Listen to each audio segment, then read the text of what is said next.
exploring what it means to be in the moment and how to practice living in the present.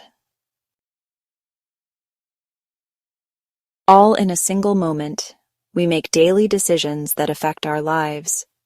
Some are less impactful, while others are life-changing. Let's investigate how we can learn from our decision-making process. First, it helps to understand that we have a tendency to carry around burdens and traumas from past experiences. Our thoughts and actions can reveal this when we hesitate to take action in spite of having an internal knowing that it's the right thing to do or doubt our ability to achieve a goal. In either case, we hear ourselves making excuses for not following our passion, or not move to a place we want to live, or go on a vacation we have dreamed about since childhood. On top of letting the past influence our thoughts and decisions, we also allow worrying about the future and fears about the unknown shape our experiences. This includes what others think, or receiving the latest fear porn from mainstream media, directly or indirectly, and or creating from lack rather than abundance. Yet later, we see the decision to go or not go, do or not do. All was done in a single moment. In that single moment, we were not in the present because we let our past and future affect what we experience. This is best expressed by a scene in the movie Kung Fu Panda.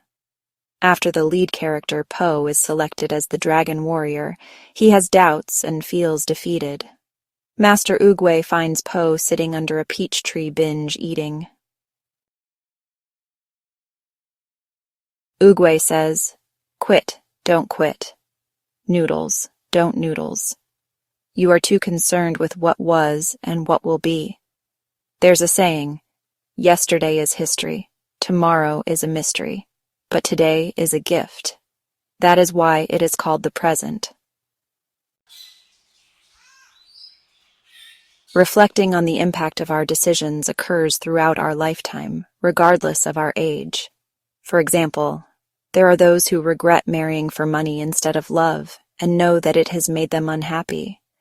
Instead of living the rest of their life being jealous of others who are happy in their relationship, becoming aware allows a choice that leads to taking action. They can choose to get divorced and only remarry if in love.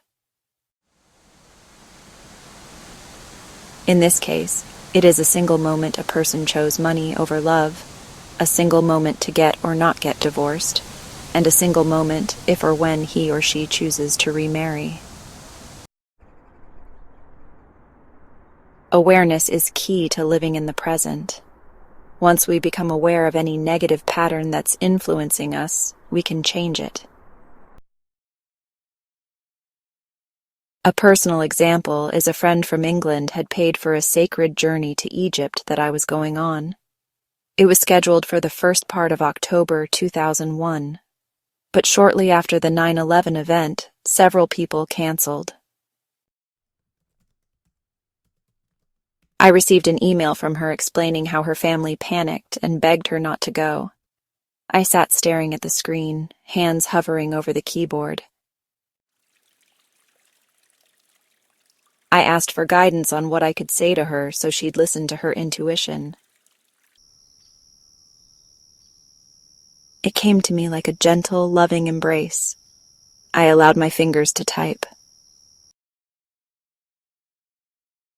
Paraphrasing, I replied, "If you don't go, how are you going to feel when I get back and tell you what a wonderful time I had?" Well, it didn't take long to receive her reply. She wrote, "Thank you for this. I'm going." She went and did have a wonderful time, as well as was grateful for making the decision to go. And like the universe so often does, it was better than expected. Because Egypt takes tourism very seriously, and we were the only American tour group visiting, we were given the red carpet treatment. The Egyptian travel company went out of its way to ensure we felt safe. We had bodyguards, upgraded hotel rooms, first-class seats on flights, given access to places that most aren't allowed, and a whole host of other extras. It was awesome. To get better at living in the present, you can reflect on the times you followed your intuition versus succumbed to negative influences. How did it make you feel? Following your intuition feels great, like the previous example of going on a trip. On the other hand, giving into the negative influences sets you up to experience doubt, fears, regret, and other not-so-good feelings. For this reason, using how it makes you feel is a great way to practice listening to your intuition versus negative patterns.